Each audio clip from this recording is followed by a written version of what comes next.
si Luke Ethan Geoff B. Francisco o mas kilalang Lucas. Ako po ay 16 na taong gulang. Ang height ko po ay 5'7". Yung position ko po ay shooting guard. Ang akin naman pong birthday ay June 16, 2007. Ang buhay po namin ay simple lang. Yung nanay ko po ay housewife, tapos yung tatay ko naman po nagtatrabaho po sa barangay. Nag-aaral po ako sa Immaculate Conception Academy o mas kilala pong ICA. Di po ako varsity pero nangarap po ako na balang araw sana po maging varsity rin po ako. Sinubukan ko na rin po mag-tryout sa school po namin pero sa kasamang balad po hindi po ako pinalad na makuha. Pero lagi ko pa rin po pinagbubutihan para po susunod na tryout makuha na po ako. Nagsasabay ko po ang basketball at pag-aaral sa pamamagitan ng inuuna ko po ang mga assignment ko pero pagtapos naman po noon ako po ay re-recto na sa basketball para po makapagpapawis. Para sa akin po hindi naman po nakaka-apekto ang basketball sa aking pag-aaral. Gawa po ng kaya mo naman pong i-handle yung time mo po sa basketball at pag-aaral po. Bukod po sa pagbabasketball, wala na po ibang libangan, minsan lang po magbibilyar o kaya po kasama po yung mga tropa ko gumala, yun lang po. Yung jersey number ko naman po is number 16 kasi po ito po yung aking birthday, wala na po ibig sabihin po. Ang madalas lang po ako maglaro dito lang po sa court namin. Kasama po yung mga kuya-kuya ko dito, mga kalaro ko dito. Paborito ko pong player, si Kobe Bryant po.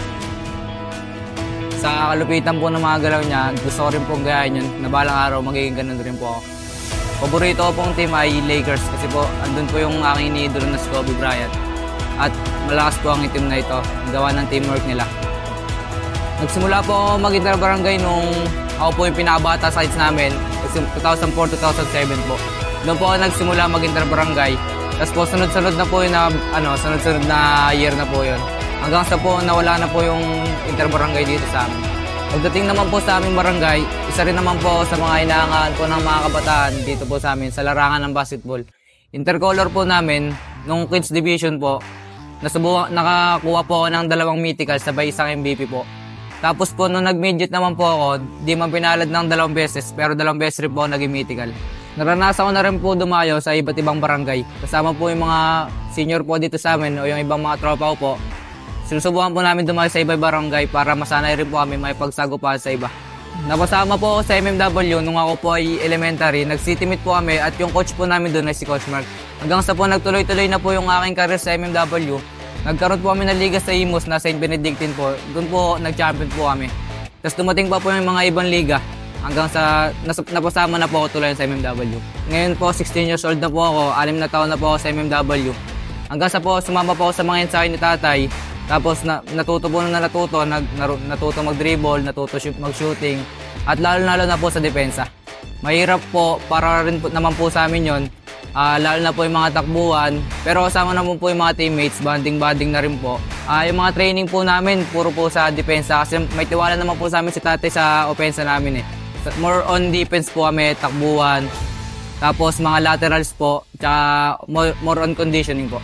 Mga natutunan ko po sa training, bawal po maging tamad, dapat po dumipensa ka. Huwag kang puro score, kailangan dumipensa ka din. Tsaka tulungan po ng mga teammate lagi. Tiwala po sa isa't isa.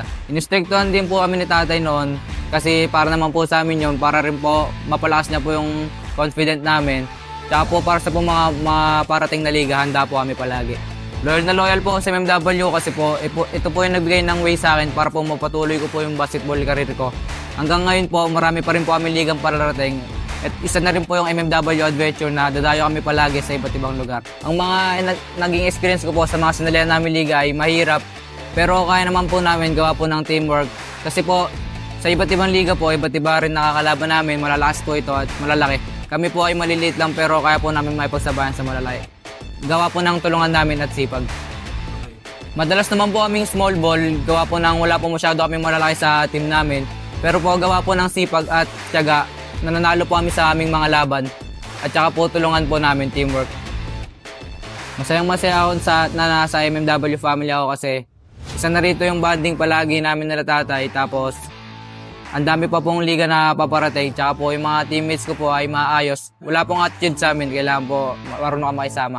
Masaya po ako sa mga teammates ko, gawa po ng nakikisama po sila. Wala rin pong malaki ulo po sa amin, kailangan po pantay-pantay lang po kami, wala pong lamangan. Malayo po ang gusto kong marating. At kung makapunta po ako sa matataas na liga, kasi sana po kasama ko po ang pamilya MMW para po kami-kami pa rin po ang magkasama saan man po mapunta kahit po sa matataas na liga. Mataas po ang pangarap ko sa pagbabasketball po. Gusto ko rin po maging varsity kagaya po nila. Sana po makapasok po ako sa mga NCAA or UAAP po. Bibigay ko po yung best ko para po makuha po sa mga susunod na tryout at maging varsity rin po kagaya po nila. Lagi lang po ako mag-ensayo at magsusumikap na magpalakas para po maging malakas din po kagaya nila. Masabi ko lang po sa mga kabataan na katulad ko na gusto pong mapasama sa MMW pamilya, magsipag lang po kayo mag-ensayo, sumama po kayo sa mga training at kung gusto niyo pong masama, sana po sipagan niyo po palagi, huwag po lalaki ang ulo at lalo-lalo na po yung attitude, dapat po marunong kayo respeto sa coach niyo. Tsaka po sa mga teammates. Masabi ko po sa mga kabataan na nangangarap kagaya ko, sipagan nyo lang po palagi mag-ensayo, wag po kayong tatamarin mag-ensayo. Pero wag nyo rin po bababayaan ang inyong pag-aaral. Ipagsabayin nyo po yun at balang araw po makukuha rin po kayo sa matataas na liga. Sipagan nyo lang po palagi. Dito po sa MMW Adventure, ako po ay isa po sa pinakabatang manlalaro neto. At pagbubutihan ko po para po manalo ang aming team, magsisipag po kami, tulungan lang po. Tapos mag-ensayo po kami palagi para po manalo sa mga dayo namin. Ito ang kwento ko. Ikaw, anong kwento ng MMW mo?